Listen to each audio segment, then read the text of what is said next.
If you're a regular follower of Big Man in the Woods, you will know my daytime job. I work in an operating theatre. I'm part of the anaesthetic team.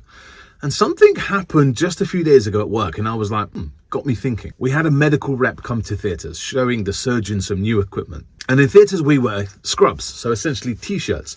And his forearms were on show, and he was covered in tats. I didn't blink an eyelid, wasn't really bothered. But he was with another rep, and it turned out to be his area manager. And the manager looked at the tats and suddenly pulled him away. And when he came back, his arms were covered with stockinettes to hide these tattoos. Didn't think much of it. And afterwards, I spoke to him in the coffee room, and he just said, we have a company policy of covering up our tattoos. And I just forgot. And it got me thinking, is that the same situation with us as scout leaders? Is there a POR? Is there a policy? Is there a rule?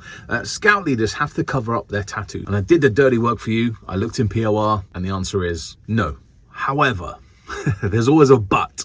There's some expectations as an adult volunteer that we show respect to the young people. So it's a bit like, okay, maybe it's not a bit like, but it is a bit like. We don't drink alcohol in front of young people. We don't smoke cigarettes or e-cigarettes. That's done out of eyesight. Okay, that is a policy. Now, tattoos aren't my thing. I don't have a tattoo at all. I don't get offended by tattoos. I'm not like, ugh, that's disgusting. Women shouldn't have tattoos. Men shouldn't have it over the face. I'm not like that at all. It's just tattoos aren't my thing. But it just got me thinking, there are some tattoos, and we've seen those tattoos, maybe not now, but remember old sailors have them down here with particular ladies' anatomy on show. And maybe there's a leader that has that tattoo. We need to speak to those scout leaders and just say, we're on show in front of these young people, and you've got a tattoo here of lady with a particular anatomy on show.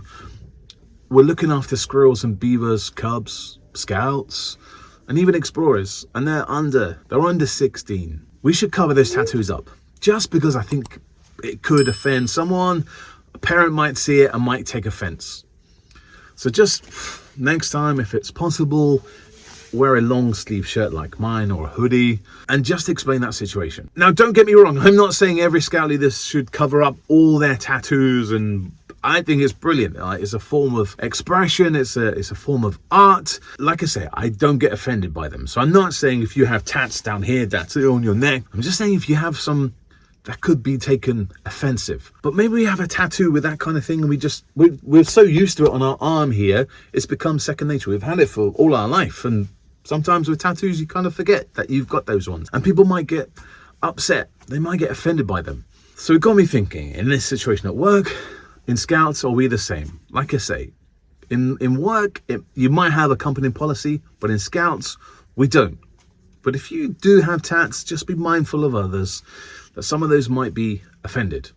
Now, this might upset a few people, and if I have, I'm really sorry. It's not meant to be that way. Just that I saw it at work, and I thought, yeah, I've seen a few scout leaders with tats. And I've never gone up to him and, oh, let me look at that tattoo. Is it offensive or nothing like that? No. We're in 2024. 2025 is just around the corner. We're moving forward with the times, and now tats, everyone has it. Before, if a female had it, they were very frowned upon. But now every single person seems to be having tattoos. And like I say, I'm not against them at all. All I'm saying is if you have an offensive one, just think about it.